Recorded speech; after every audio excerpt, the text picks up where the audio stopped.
Привет. Рад, что ты заглянул. Решил рассказать тебе о своем проекте, которым занимаюсь уже около 3 лет. Может и чуть больше. И сразу честно, я не программист. Вообще. Ну, то есть совсем. Так что этот проект родился не из-под руки прошаренного программиста, который, возможно, создал бы его за неделю или за месяц, а чисто из интереса и любви к гонкам. Началось все намного раньше, больше 10 лет назад, с обычных гонок в Сампе. Для меня это всегда был способ отбросить повседневную рутину, знаешь. Зарубиться в пару заездов вечерком под музыку и расслабиться. И чем дольше я гонял, тем острее чувствовал, что мне чего-то не хватает. На серверах, которые были тогда и есть сейчас, я не мог найти того самого драйва. Так, шаг за шагом, я и дошел до мысли создать свой собственный сервер. Сначала разбираться было дико сложно. Познания в программировании были почти нулевые, да и сейчас, если честно, не сильно ушли вперед.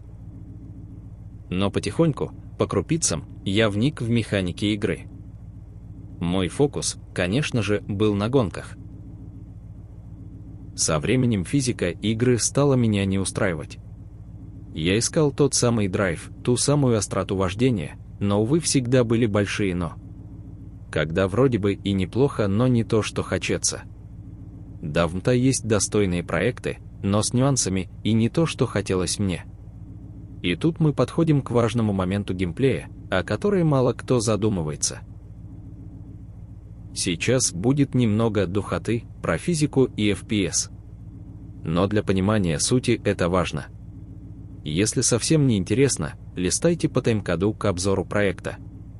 Есть одна глобальная проблема, которую на серверах почти никто не учитывает. В чем суть?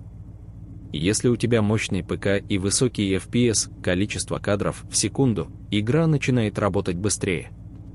Это факт. Чем больше кадров, тем быстрее просчитываются события, и физика машины начинает плыть. Изначально движок GTA был построен под 60 FPS. Игроки на слабых ПК изначально в проигрыше. Даже если у них стабильные 60 FPS с равным скиллом, они будут далеко позади. От тех, у кого 100 и выше, у кого-то может быть и 300 FPS, и это сильно нарушает физику поведения автомобиля, как правило, давая большое преимущество. И это относится не только к гонкам, а по сути ко всем механикам игры. Тут есть куча нюансов, и спорить на эту тему можно вечно, но если не копался во внутренностях, это будет сложно понять. Я пришел к этому не сразу. Речь про то, чтобы игра работала быстро и плавно на любом железе, не давая преимущества тем, у кого титан в компе. Это путь к честному киберспорту, понимаешь? Того, чего в распиаренных турнирах с большими деньгами, кстати, практически не существует. Но это уже их история. Нам она не нужна. В итоге у меня созрела цель – создать гонки для обычных людей. Для тех, кто, как и я, хочет вечером зарубиться на полчасика, расслабиться под хороший трек и получить кайф от вождения. При этом имея возможность при желании посоревноваться на равных с любым титаном. На этом фундаменте и строится мой проект. Стабильный FPS, равные условия, мощность ПК не дает преимущества. Навыки пилота – вот его оружие. Удовольствие, а не работа, никакого фермерства. Мы не собираем виртуальное бабло, а просто занимаемся тем, что нравится. Физика, машина должна чувствоваться. Ее масса, инерция, сцепление с асфальтом. Она не должна быть картонной коробкой, которую приклеили к дороге. Да сейчас фанаты серии Assetto Corsa и других подобных гоночных симуляторов могут посмеяться и сказать, да какая там физика в твоей древней МТА, а я в ответ могу лишь посмеяться над ними. Так как там я вижу тоже очень много проблем.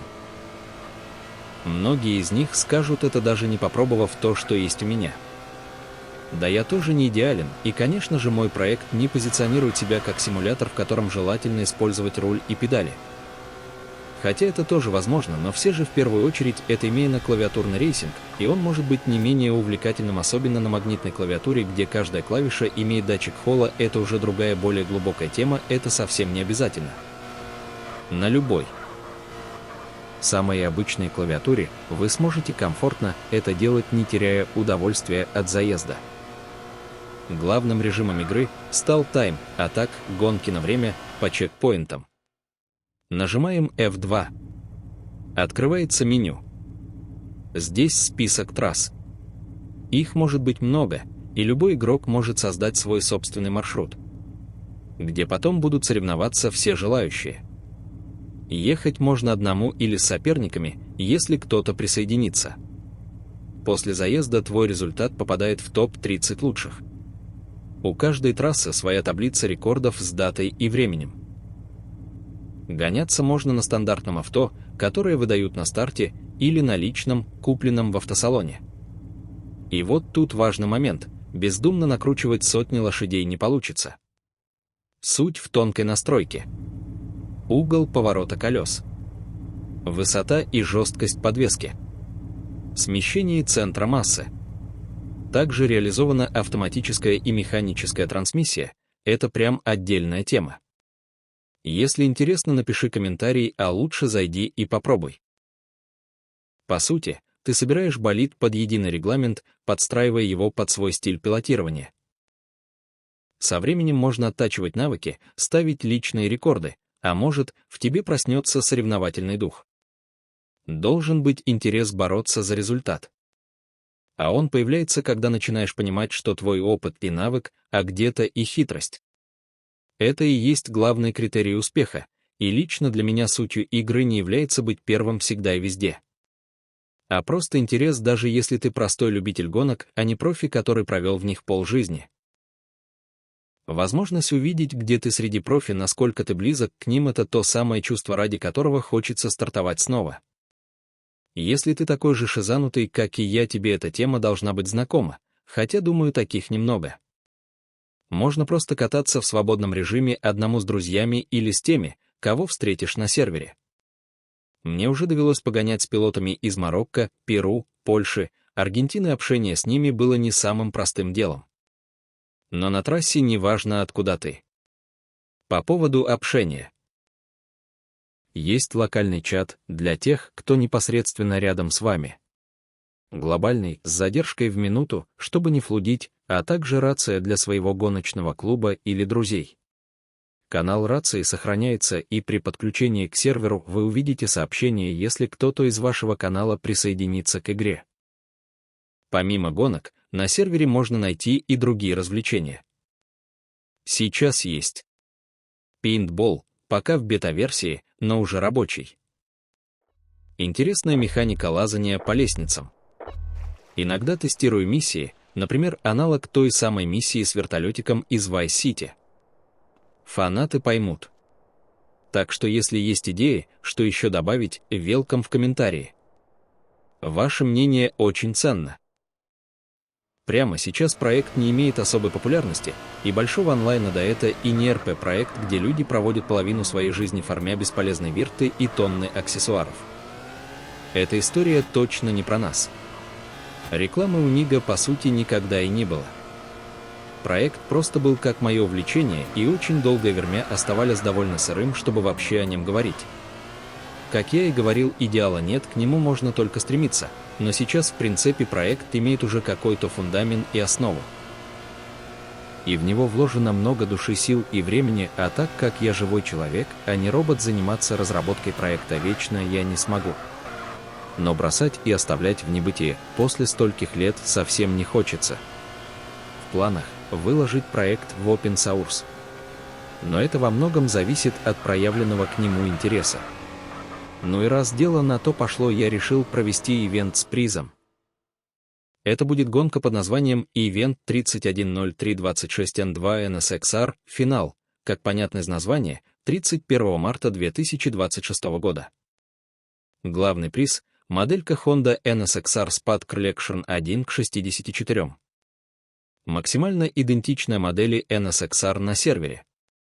Я понимаю, что в нашем мире с отправкой могут быть нюансы, гарантировать на 100% ничего нельзя, но надеюсь, каких-то сложных накладок с этим не возникнет.